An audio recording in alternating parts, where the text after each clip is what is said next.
Everybody at the Transition Conference in Marbella. I'm Rob Hopkins from Transition Network, and I'm speaking today from our very small offices, Transition Network's offices in Totnes, where there are lots of people busily running around doing exciting transition things. So if you hear people in the background, that's because this is a very small space. So I hope that isn't too distracting.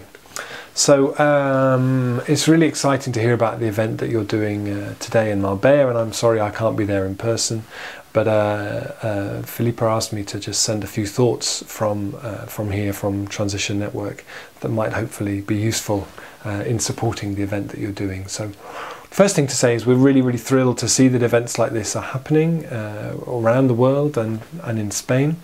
And transition is really an experiment. You know, we don't have any guarantee that we know that this is going to work.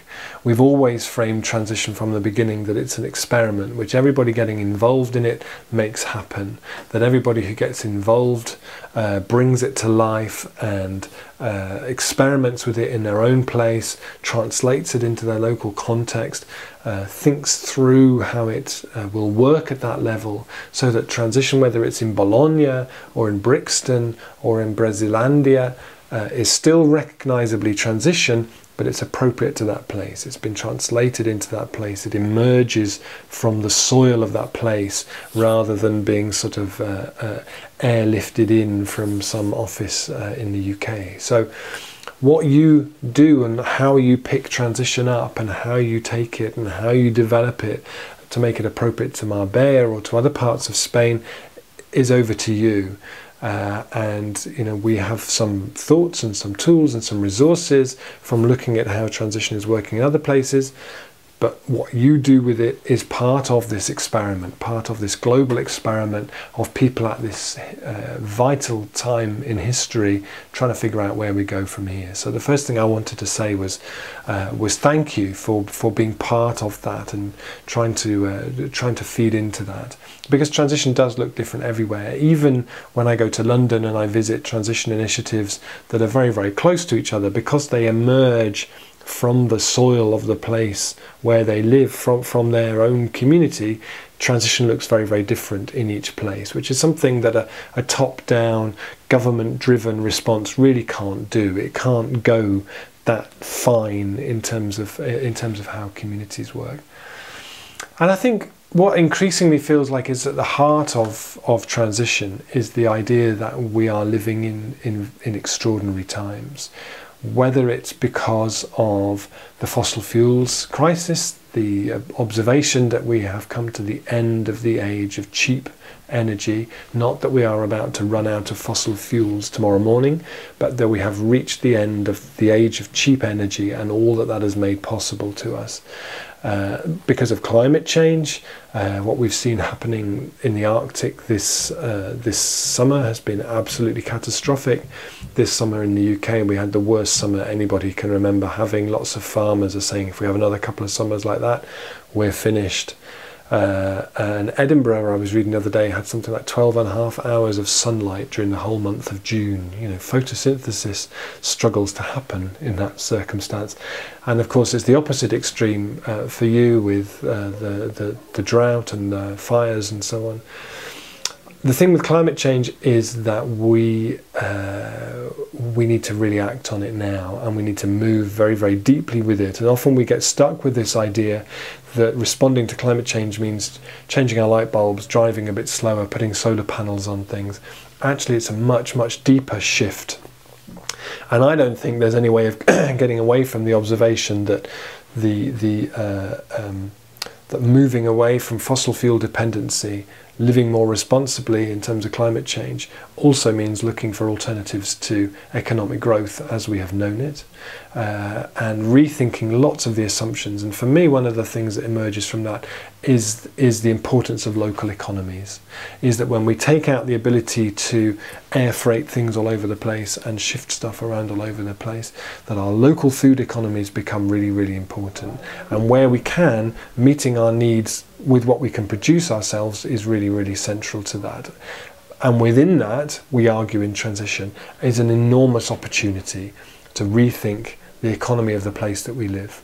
And we talk about it as being like a leaky bucket idea, that actually you can think of the economy of Marbella as being like a big bucket, and into that bucket comes money from tourist revenue, government funding, pensions, wages, all this kind of stuff goes in. And at the moment, much of it leaves again through the holes in that bucket. But every place there's a hole in the bucket is a potential business, a potential livelihood, a potential social enterprise, a potential training opportunity for our young people. And that feels to me like a really big and a really important idea of our time. Here in Totnes, we're just doing an economic blueprint, which is the first town to do one in the UK, which is a sort of a very detailed mapping of the economy of this country, of this town. And we're able to then say, well, look, every year we spend £32 million on food, of which about £24 million goes out through just 2 supermarkets. So if we could shift just 10% of what we spend on food every year to spending it on local businesses, that's nearly £2.5 million in our local economy that would otherwise be lost. Where else is £2 million going to come from today? And I think particularly in the context of Spain, where the economic situation has been so deep and so challenging for the last couple of years, this idea is also a very, very powerful and a very important idea. The idea that we start to plug the leaks in the place where we live, that we start to shift what we do, and rather than waiting for the cavalry to come riding to our rescue, we realise that we are that cavalry, and it means that we need to do things differently. Take back the power that we've given to large multinationals, to supermarkets and so on. Take that back ourselves, and see that as the potential for how we start to rebuild our economies at the local level. What we've started to see happening recently that's been very interesting is how transition kind of ideas start to emerge from working with their local authorities. I was in Lille in France the other day, where that region of France, Nord, Pas-de-Calais, are looking at applying transition thinking over the whole region, looking at biodiversity, looking at energy, looking at enterprise, all this kind of stuff, but underpinned by this kind of transition thinking about the need to break oil dependency, to reduce carbon emissions substantially. It's very exciting to see an idea that just started here in a small little market town in Devon be something that's starting to underpin the thinking of the council there. And when I went there, I spoke to lots of the councils. They'd all read the transition handbook and were all very excited about the possibility of what's happening. And while I was there, there was the launch of the Bristol Pound, which is a local currency scheme for the whole city of Bristol here in the UK. 800,000 people with the full support of the City Council. So you can spend Bristol pounds on you can pay your taxes with Bristol pounds, you can pay your business rates with Bristol pounds. If you work for the council, you have the option of getting a percentage of your salary in Bristol pounds. There are many hundreds of businesses signed up to it. They have a system where you can pay for your shopping by text. And these, on that kind of scale, with that kind of support from a local authority, you have the potential for something that could scale up really, really excitingly, I think. So one of the things that we talked about we had the Transition Network conference in London recently, and Juan and Felipa and myself were part of a workshop which was looking at how does transition look different in places like Spain and Portugal and Ireland and Italy, where austerity is hitting very, very hard, and Greece, of course, and in places like the UK and Germany where that's not quite happened yet. And one of the things that came out of that was the idea that transition maybe starts to look more like the gift economy in places where there's not so much money around, and what that really starts to look like as a transition initiative kind of works with an ethic of service and supporting the community at that time, but not based on the idea that people are going to have lots of money to come to pay for films and expensive workshops and so on.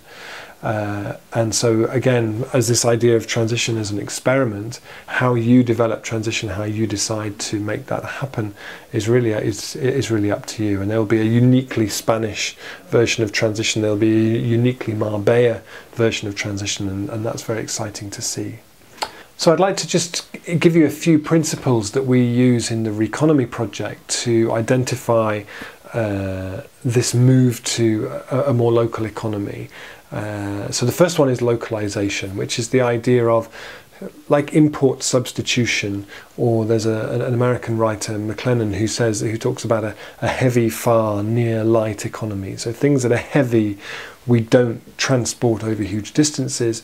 We bring the lighter things like ideas and software over those distances, but the heavier things, food, building materials, energy as well, work much better at a more local scale. So when you look, for example, at the Costa del Sol as a region, how possible is it that the bulk of the food needs could come from that region?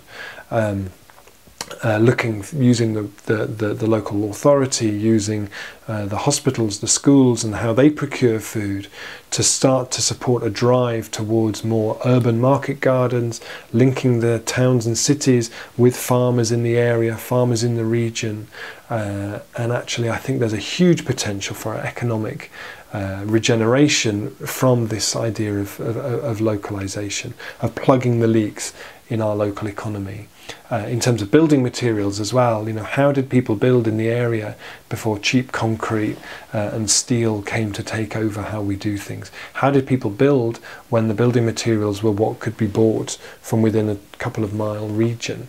And actually, by rediscovering those building materials, we're able to retrain a new generation to build buildings that are more appropriate to the climate, that are rooted more in the area, the vernacular traditions of the area, which often are more beautiful. But also it means that every time there's new buildings, a lot more of the money we spend on the building is able to stay locally and support new people's enterprises processing and producing those materials. The second principle is of resilience. It's the idea that when a system encounters a shock, it doesn't just fall to bits. To what degree is it able to bounce back again and find its form again? And for me, one of the things that's really central to transition is a shift from talking about probabilities, which is what the environmental movement has done for many years, to talking about possibilities. What's possible in this time? What can we create from this time that we find ourselves in? And my observation so here, for example, in Totnes, that actually what transition has done over the last 6 years is to introduce possibilities, to tell new stories. And so when we talk about transition here, when we started it, I imagined it was an environmental process, but now I really see it as a cultural process. How do you shift the culture so the culture is more prepared for times of rapid change? And I'm reading a book with my son at the moment, which is by an English writer called Ted Hughes, which are stories set at the beginning of creation. And in those stories, God takes clay from the ground and molds it into different animals and breathes into them, and then they fly away or walk away or whatever, brings them to life by breathing into them. And for me, resilience ultimately is about the degree to which that local transition group has breathed possibility into that place, so that when it encounters shock, it feels it has the possibilities, it feels it can do anything. And that's a really important part of the work of transition. The third part is that it has to be low carbon. We have to be looking at whatever we do now being really, really radically low carbon, and thinking that through in the whole kind of, in all aspects of what we do. This is really vital that it underpins it. The fourth one is that what we do starts to bring assets into community ownership. Increasingly the model is that big companies come in and buy land and buy assets, and as a community we lose more and more control over the assets around us, be it lands or buildings or whatever. And particularly, as I understand it, in Greece and Spain and Portugal, there's more and more pressure for things to be sold off, for land and assets that were previously owned nationally or by the community to be sold off in order to generate funds. Well, I think this idea that we start to bring assets back into community ownership is really, really central. Here in Totnes, we have a big project which is called the Atmos project, which is working very, very hard to bring an 8-acre derelict site next to the railway station into community ownership, to redevelop it as as what we call the heart of a new economy. So it's a place where there'll be workshop space, business incubator space, new public space, food processing, all this kind of thing, but owned by and for the benefit of the community. And actually, when we talk about this idea of intentional localization, that's really only going to work, I think, when the community is able to find ways to fund it itself. As I say, there is no cavalry coming. So one of the ways of doing that is to own assets and to make them generate money that can start to drive this process. And we see that happening in various ways now through transition, but that feels really important. The fifth one is that we're talking about things that are not just for profit, which doesn't mean that things don't make a profit, but that if we're able to set up new enterprises in the place that we live, that actually they're able to have a different model, which is also about producing social benefit, producing a social return, social capital. This kind of thing is really, really important. And the sixth one is about natural limits and living with and respecting natural limits. So we realise that we are part of a world that is contracting. We also are in a world where debt is increasing and credit is contracting. And so it's about living within our means, something which is already much more of a reality, I suspect, in Spain than it is here. But that's also really important in terms of the idea that we're going to get back to some kind of hugely growing economy at some point. Just is not actually going to be the case anymore. So where do we go from here is really what we're trying to do there. So there's 6 principles that we find are really, really useful. And at the moment I'm writing a little book which is going to be called, I think, The Little Book of Transition, which is a sort of an update and a small, very affordable kind of a crash course in transition. And as part of that, I'm trying to gather together as many stories of what people are doing in transition around the world, so that down the side of every page we can have projects that people are doing. So every time you turn a page you go, ooh, that's a good idea, that's a good idea. And it's really amazing the diversity of stories that are out there, that just as an idea, just as something, transition as an idea that has just gone out as an invitation, really, as an invitation to be part of an experiment, that it's gone out to 34 countries now around the world, thousands of initiatives, and the stories coming back of people creating incredible local food projects, community gardens, growing food on their railway stations, growing food on their high streets, setting up their own energy companies, doing energy audits of local buildings, setting up their own home insulation companies to insulate the houses locally. I mean, it's breathtaking every day, the stories that we get back, coming back to us. But the beauty of that is how different they all are. And that if we kind of sat here as Transition Network and tried to kind of organise transition like some kind of Coca-Cola franchise, or if Transition Spain tried to organise transition like some kind of a Coca-Cola franchise, you know, it really, really wouldn't work. So I suppose what thrills me about today is that you're all gathered here from all different parts of Costa del Sol and from other parts in Spain, of Spain, and you're excited by the idea of doing transition. So I guess, you know, my advice is enjoy it and have fun, and pay some attention to the group that you're in and how that group is going to work together to make sure that the group is going to have some resilience itself, but that actually we're really thrilled to hear the stories that emerge from the work that you do. We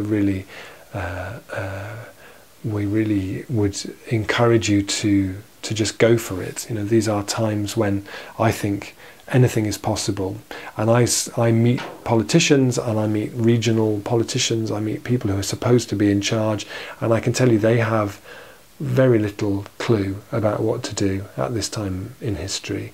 And actually when I meet people doing transition, they generally are much smarter, and the things that they're doing are much more appropriate. So the ideas that you're coming up with and the things that you're doing are the things that need to happen, and that's really, really thrilling and exciting to see. I think for me, when we talk about change at the moment, very often change can feel like an enormous struggle, and and my experience of transition is that there is a different quality to it. There's a different model there somehow. There's a different way that the ideas spread and that things happen.